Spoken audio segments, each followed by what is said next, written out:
Hey guys, Ranchin here, bringing you all another StarCraft commentary. This is going to be the third set between Great and Hydra in the PDPOP MSL. This is going to be on Benzene. I don't know whether Benzene is my favorite map in this map pool or not. Just something about this map I really like. Partially, I think because it reminds me of Match Point, and Match Point was one of my favorite maps ever. Definitely my top 5 maps overall. It made for some very funky, weird games, but yeah, still nice. 2-player map, long distance.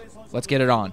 Lower left-hand position playing as the orange zerg is going to be Great. At the upper right-hand position playing as the green zerg, we're going to have Hydra. It's all even right now.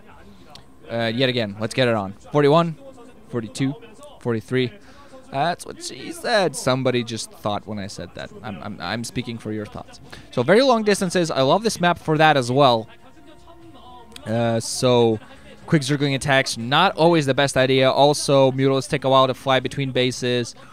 So you do see, despite this being a 2-player map, you do see a lot of 12-hatch builds on this map. Might be seeing one person trying to finally take advantage of this, but the problem is that if you go for a 4-pool or a 5-pool, and even if you catch your opponent on a 12-hatch, which is very likely you can get it through for victory, but reinforcements are going to take a long time to get there as well. So if your 4-pool, I mean generally if your 4-pool fails, you're screwed.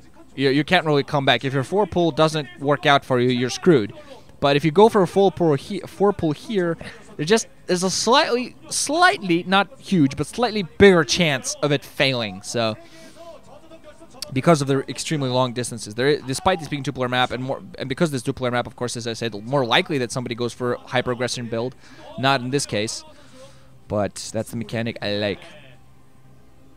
So we do see a 12-hatch coming in here from Hydra. He's just sticking to 12 hatcheries all the time, as I said. Fairly good on this map. Gonna go for a spawning pool on the opposite side. We did see a significantly quicker spawning pool come up for his opponent. Still not going to be enough pressure to really do too much against this. 12-hatch generally counters any overpool or 12-pool builds, simply because you can eke out those zerglings.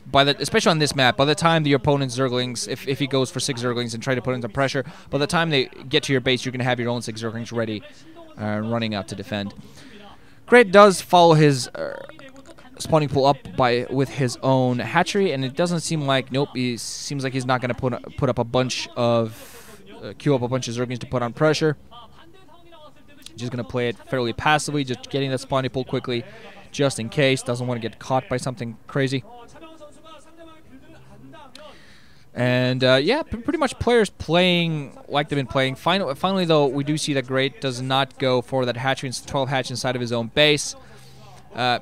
I think partially, of course, that hatchery is all about just trying to force as many forces out as possible. And I think on this map, it's just not as good. It takes a while to reinforce when you're putting on a lot of pressure at the natural expansion, as I've already said. The lair already on the way for him, though, so he's just going to go for a quick tech build instead. Gonna have his natural expansion, should start mining second gas. Seems like he's gonna try to force a mutafight this time around.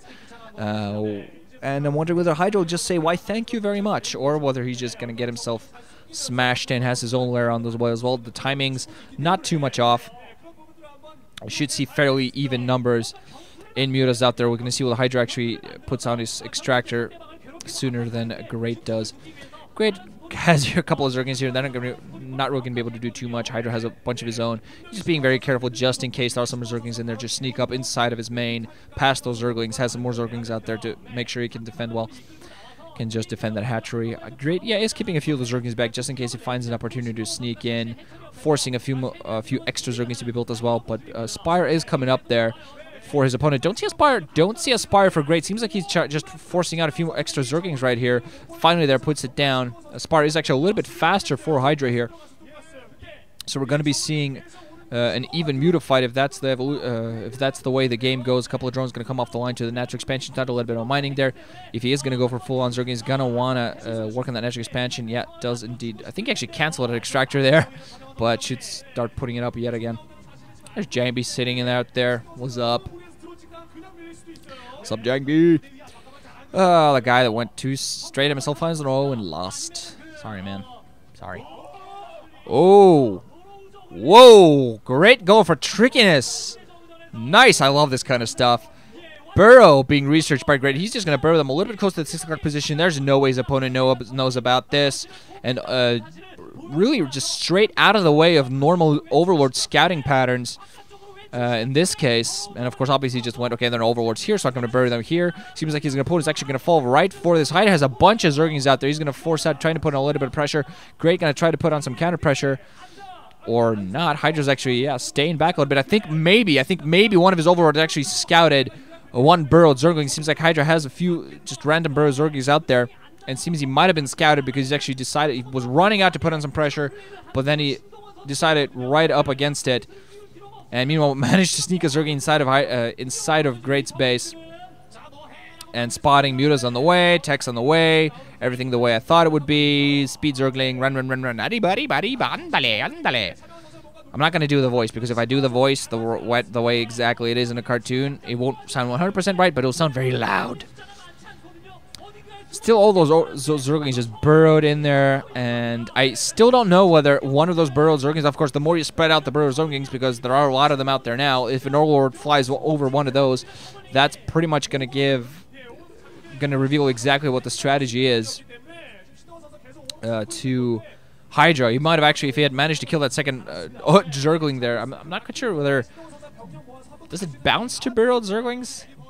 If they're burrowed, it should bounce. I mean, by all means. It should bounce. Splash damage still works, even though you're invisible or burrowed, rather. Very large Muta count out there for Hydra now. Has a lot of Zerglings out there as well. So at this point, I think, sure, if he goes for an aggressive maneuver, that he will be counterattacked with some Zerglings, but maybe some burrowed Zerglings. But actually, Great has now canceled that strategy. Seems like he just has a bunch of Zerglings all over the place, just using that for awareness and positioning. So now, instead of trying to go for that trick and trying to force some forces into Hydra's main, he's instead just going to play defensively and at all times know the positioning, know where the Overlords are, know what they're coming from. He's actually going to lose an Overlord here. That's a bit of a loss. And Muta's all over the place. Also, Zergling here at the bottom right-hand position for Great. So at least he has knowledge. But is that knowledge going to help him out or not? I'm not quite sure. Knowledge only helps out if you use it 100%, because right now it seems like Hydra finally ready to put on a little bit of aggression. Has some Zerglings on the ground, has some Scourge alongside a bunch of Mutalisks. And not as many forces on the ground for his opponent. Muta just going to fly straight in. Scourge following in. Trying to do a little bit of damage, forcing back. Taking some more Scourge, but doing a decent job on Micro. Scourge on Scourge right now. Zerglings are coming in. Not a lot of ground forces to defend, though. And that's going to be the trouble. A few forces being sneaked out by his opponent. But I really don't think Great's in the best position around the hatchery. Getting focused down. Hydra doing an absolute beautiful job of distracting the Mutalisks and the Scourge with his own Mutas. That hatchery is going to go down. That right there just might be game. Very little that Great can do. Has a few Zerglings inside of Hydra's base, but those are going to get taken down.